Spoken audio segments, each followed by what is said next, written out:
It's 10 p.m. in Banjul. This is the news first, the headlines. British Ambassador to the Gambia, His Excellency Colin Crockin, hails President Jammeh Babaliman's decision to ban the practice of FGM in the Gambia. Addition, he said, is a huge step forward in protecting the human rights of women and girls. Deputies continue their sittings with the adoption of two key articles, namely Africa 50 Project Finance and Project Development. Pakistan hosts a regional summit which seeks to bring a lasting settlement to the constant bloodletting in war-torn Afghanistan. And politicians and opinion leaders across America's political divide rally against comments made by leading GOP candidate Donald Trump on Muslims to be temporarily banned from entering the United States. These and other stories coming ahead in this half hour. I am MOMODOU.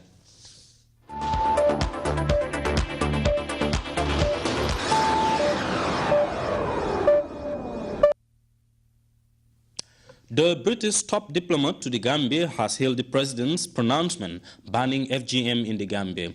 Ambassador Colin Crockin made these remarks last week in reaction to the landmark announcement by the president during his dialogue with the People Tour. Babakar Senghor reports. It was a historic announcement that drew applause and congratulations from activists, politicians, ordinary people, and even from international diplomats. Those tributes were led by young Gambian girl rights activist Jaha Dukure, whose activism and commitment to ending this age-old practice made the approval of the occupant of the country's highest office. Jaha Dukure traveled to Kanilai to extend gratitude to President Jammeh upon news of the banning of FGM in the Gambia. I wanted to thank His Excellency on behalf of all the girl children of the Gambia. This is very emotional for me, and I can't tell you guys how it feels because this is my country, and today for the first time I met His Excellency, and I'm able to see his compassion, and I'm able to see how much he means what he says, and it's not just a political decision. You know, he told me today that what his daughter will not go through, he won't see another girl child go through. And to me, that says everything. You know, he's a leader that stands by his words, and I'm very, very grateful to be here. And I'll forever be thankful to him for this decision. Not only me, but all the children that he's going to save from this practice. History will always remember him for this decision, and he's on the right side of history, and you know, centuries to come, Gambians will always remember that this was the president that wiped out this practice of female circumcision in the Gambia, and we are forever grateful to him. A week on after that landmark pronouncement, the British ambassador to the Gambia, His Excellency Colin Crockin, added his voice to the chorus, commending the Gambian leader for a decision he said, quote, is a huge step forward in protecting the human rights of girls and women. Ambassador Crockin, who made these remarks in his journal, also added that working with the government of the Gambia and other stakeholders in making this a reality, while highlighting the need to introduce new legislation to give the president's decision a legal framework and for everyone involved in the fight against FGM to continue their excellent work in educating those who still have doubts about eradicating this unacceptable practice. End of quote. For Grts News, this is Babakar Senghor. Lawmakers have adopted and ratified two articles of association dubbed Africa 50 Project Finance and Project Development. The documents were laid before deputies by the Minister of Finance and Economic Affairs, Honorable Abdul Koli, at the Assembly Chambers. The two documents aimed at supporting the infrastructural needs of Africa. Winifred Nicol witnessed the legislative session and she now reports. In the year 2012, when African heads of state made the declaration on the program for infrastructure development in Africa, they called for innovative solutions to facilitate and accelerate infrastructure delivery on the continent. The demand was followed by broad-based consultations with African stakeholders, and in response, the African Development, as the Investment Bank for Infrastructure, proposed the establishment of Africa 50 as the new delivery vehicle of the African dream. That working tool was Monday endorsed by the National Assembly, laid before them by Abdul Koli, the finance minister.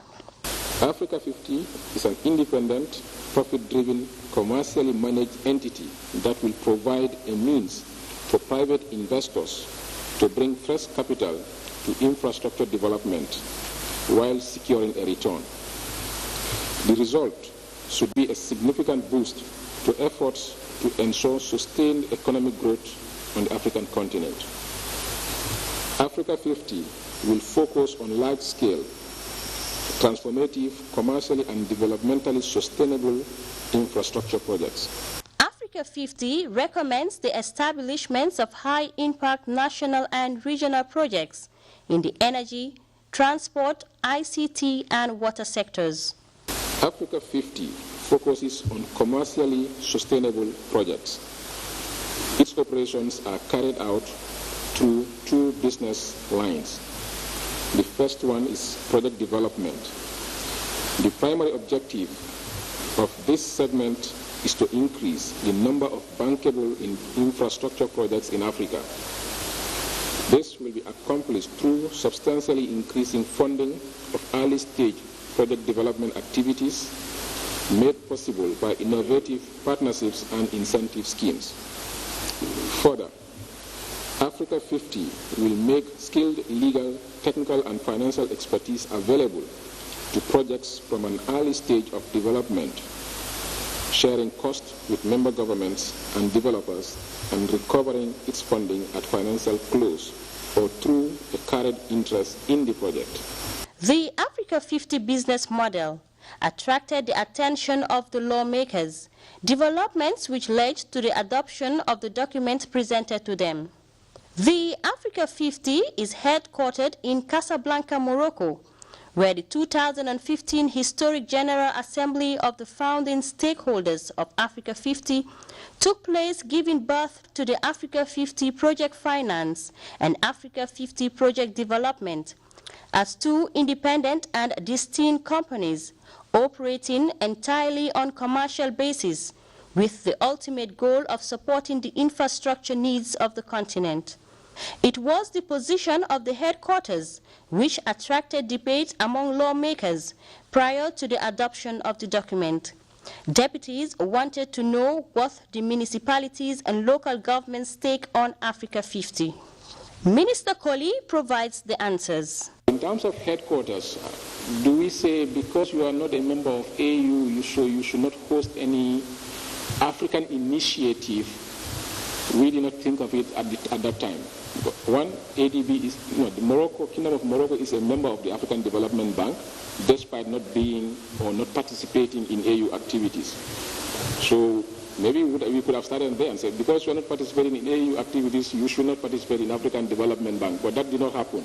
They are an active member of the African Development Bank, and this being an initiative led by the African Development Bank, we did not see the need to exclude them from the initiative. The Gambia, as a founding shareholder, has subscribed to 1,000 shares at $1,000 per share, of which 25% has been called up. Reporting for Grts News, I am Winifred Nicole. The tiny Upper River Region settlement of Sandikunda has a new preparatory and primary school project. The new educational facility was inaugurated by senior education officials. Louis Mendy was in the region and he files in this report.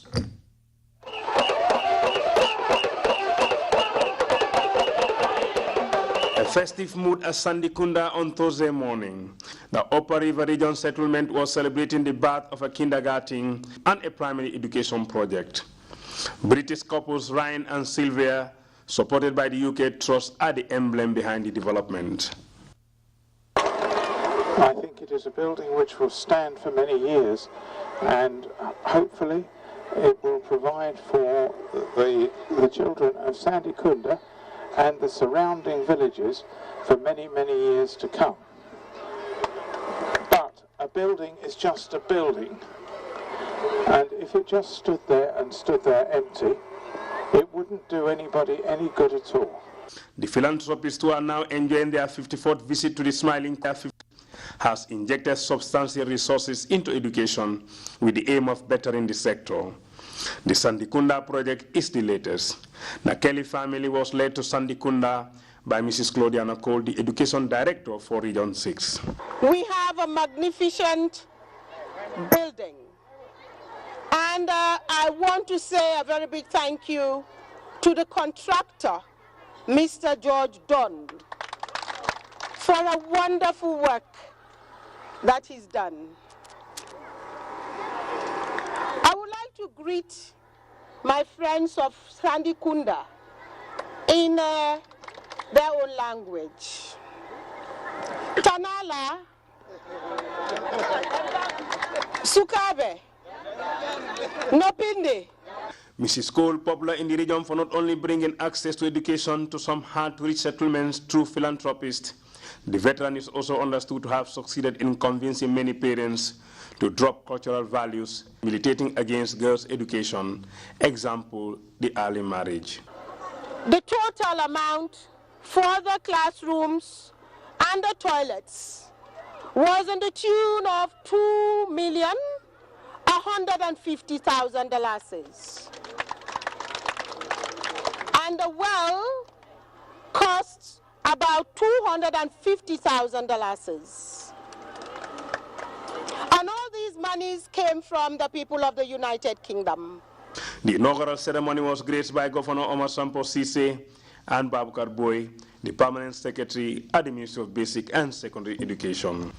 Honorable Abibullah Jao, the National Assembly member for the area, who also doubles as member of the National Select Committee on Education, also acknowledged the importance of the project. So we are proud of Madam Cole, and we want to thank Madam Cole and team to keep up the good job. As he always tells me that I am not here for myself, I am here for the people of the Upper River region. I think this investment is an investment that we need to appreciate. The facility has already enrolled 280 children. But Sandikunda was not only celebrating because they have a school. In the past, their children walked close to 3 kilometers to get to the nearest school in Korolojulakunda. The bushy narrow path, the risk of snake bites, the scorching sun and fatigue. In the process, they had to cross this lake every other day, risking worm infestations. Tijan Suso told me at the peak of the rains, water goes chest high for elders, enough to drown a child. The world could use more people like you. It would certainly be a better place. We love everything about you. You are someone we could never replace. We love you more and more each day. Life is such a difficult journey, and without you, it will be even more difficult. Also grateful to the Kelly family and Mrs. Cole for the education project was Abulai Sane, the Alcalo of the village, and Mansata Diba, the president of the school's Mothers Club. Louis Mendy, GRTS. Stakeholders in the field of aviation have been marking Aviation Day with a string of activities. This year's celebration is organized under the theme, Working Together to Ensure No Country is Left Behind. Khadija Tijalo reports. Since 1944, 7 December has marked the official International Civil Aviation Day. On this day, organizations across the world celebrate the history of civil aviation and discuss the importance of civil aviation in the social and economic development of states. For the year 2015 to 2018, approved by the International Civil Aviation Organization Council, is working together to ensure no country is left behind. This aim is approved to help maximize opportunities for enhancing global aviation to assist states in implementing ICAO standards and recommended practices. We strongly believe that this team will help to identify and coordinate assistance to states in need so that they will foster sustainable local and regional prosperity and full benefits from improved global connectivity. Delivering the statement on behalf of the Managing Director, Gambia Civil Aviation Authority, Cham reiterated the impact of improved global connectivity.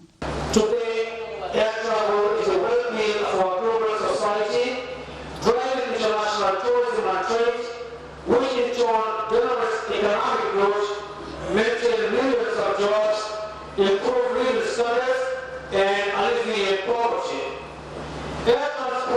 connects to our countries and island states, serving as a lifeline to tap into markets of the world and creating access to essential services like healthcare in remote areas with non-existent or program transportation networks.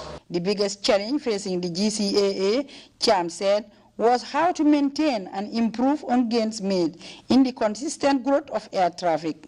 He therefore underlined the need to upgrade or build airports and air navigation systems and to train more aviation professionals that will address the demand. The ceremony ended with 3 candidates vying for the position of a representative in the GCAA board, reading their manifesto under the supervision of IEC officials. At this year's commemoration, the GCAA collaborated with 5 other stakeholders so as to table aviation demands in a bid to make air transport more efficient and more enjoyable. Khadija Tujalo, Grts News. The Ministry of Trade, Industry, Regional Integration and Employment, MOTAI, is organizing a National Youth Employment Forum and National Job Fair. In line with that, MOTAI on Monday held a press conference regarding this important event, which will be held on the 9th and 10th of December 2015. Janke Ture witnessed the ceremony and he now reports. As youth unemployment is critical in national development, there is need for stakeholders to come up with solutions to tackle this critical issue. Supported by UNDP and its partners, the Ministry of Trade, Industry, Regional Integration and Employment, in collaboration with relevant stakeholders, is here to organize National Youth Employment Forum and National Job Fair. The objective of the National Employment Forum as well as the Job Fair is to increase commitment to actions towards reducing youth unemployment in the Gambia and also to give job seekers the opportunity to learn more about potential employers and the opportunities available. We're having a National Employment Forum and also a Job Fair. First, I think we have to recall that this ministry, the employment under the ministry is not to give people jobs, but to create the enabling environment that would allow them to be employed or be self-employed. The selected theme for this convergence is Youth Unemployment, a Critical Challenge for All, which according to officials will trigger quality discussions on the ways of reducing the unemployment rate in the country. It is because of that that we have a national employment policy and an action plan, which expired. The current one expired in last year, and this year we are in the process of doing one. Now, if you have to provide the enabling environment for people to obtain employment, I think the first thing is to also find out what their problems are and to know it so that it can be reflected in the policy or any action plan that one is to develop. Like what is causing unemployment there? What are job possibilities in the local government areas, or which sectors have potential for employment? What can the youth themselves do to be self-employed? Yeah, so we have that information in, and we are going to share it during the forum so that we get input from the rest of the stakeholders at the national level. As it aims at reducing unemployment both in rural and urban centers, government departments and agencies, private sectors, parastatals, as well as NGOs and civil society organizations and other partners will be targeted and are expected to grace this highly leveled forum. Janke Ture, GRTS. We'll be back with news from outside the Gambia after this short break. Don't go away.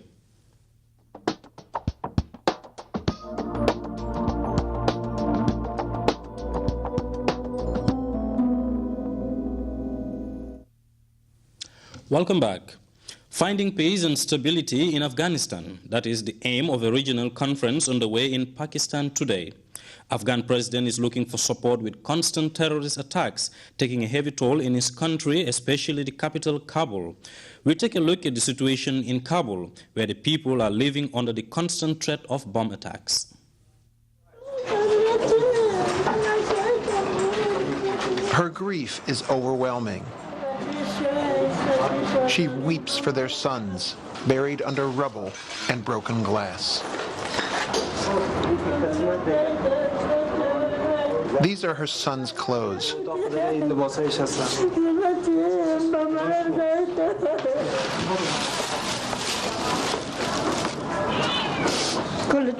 We've lost everything, she says, everything. In August, a truck filled with explosives blew up in front of the house. The blast ripped through the building as people inside were asleep. Some managed to crawl out of the rubble.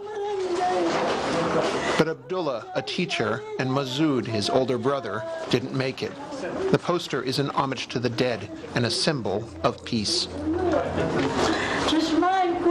I want to die. I want to be blind so I never have to see the blood again. It's likely that the nearby defense ministry was the intended target.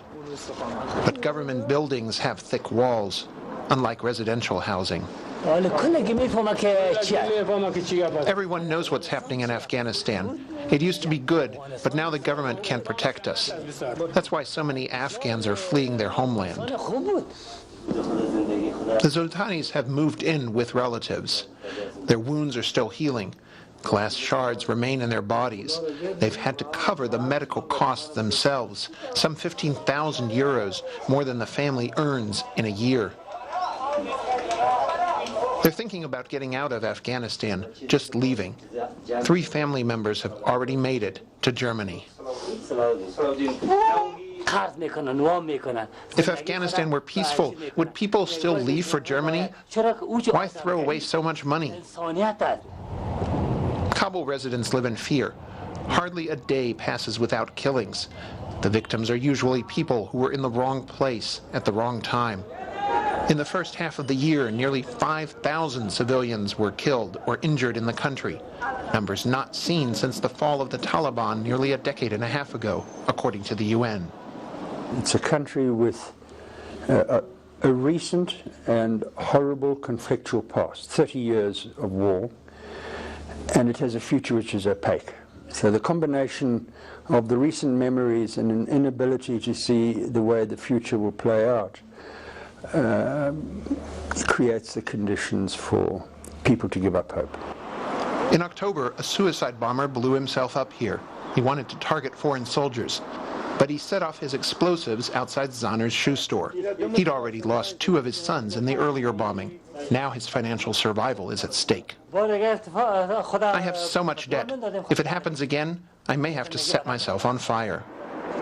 An attack could happen again at any time, because in Afghanistan, there is no escaping the violence. Donald Trump has wrapped up his retreat by calling for Muslims to be temporarily banned from entering the United States. This comes a week after mass shootings in California by a radicalized couple. Muslim groups around the world have condemned the latest outbursts, but many of his supporters praise his outspoken remarks. We have details in this report. Addressing a fired-up rally in South Carolina, the Republican frontrunner made his most controversial statement so far. Donald J. Trump is calling for a total and complete shutdown of Muslims entering the United States until our country's representatives can figure out what the hell is going on. The statement stirred immediate outrage, with one leading American Muslim comparing Trump to the leader of a lynch mob. Obama's speech, we were extremely shocked to hear Donald Trump calling for total and complete shutdown of Muslims entering the U.S. This is outrageous, coming from someone who wants to assume the highest office in the land. It is reckless and simply un-American. Donald Trump sounds more like a leader of a lynch mob than a great nation like ours.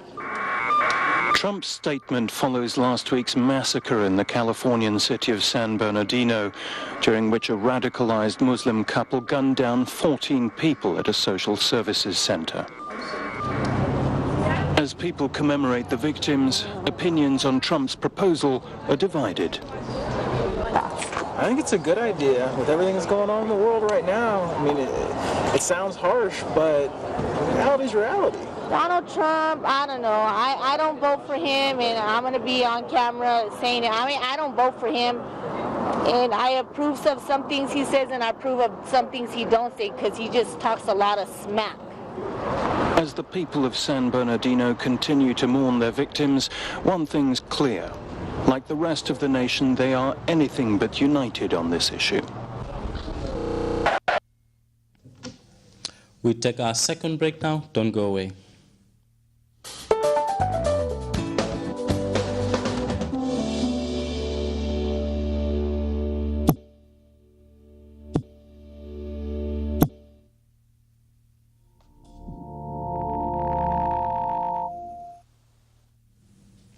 We now join the Central Forecast Office for the day's weather outlook.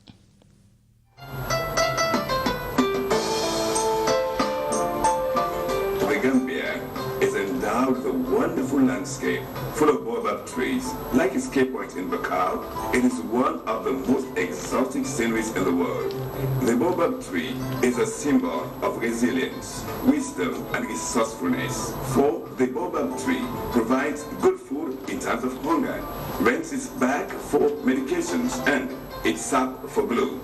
In the Gambia, there is a company like the baobab tree, 100% African and purely Gambian in all aspects. In know-how, design, value, capital, and management. That company is Elton. Elton, employing hundreds of Gambians and proudly associating itself with development in the Gambia. Elton, side by side with the Gambia.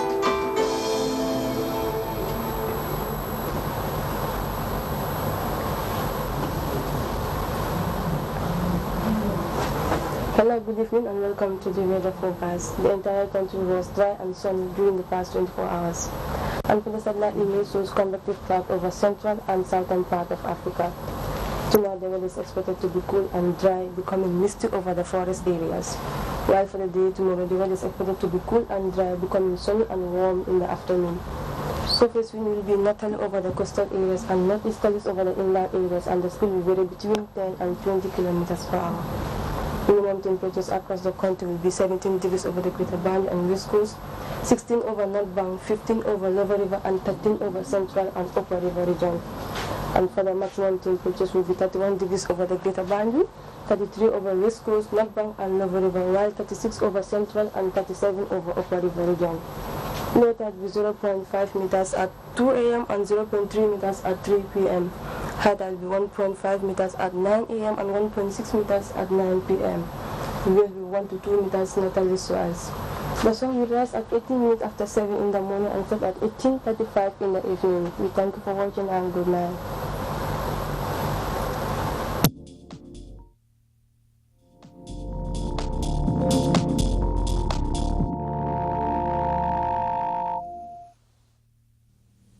That was the weather report from the Central Forecast Office. And before we take leave of you, a recap of the day's top stories. British Ambassador to the Gambia, His Excellency Colin Crockin, has hailed President Jammeh Babili-Mansa's decision to ban the practice of FGM in the Gambia.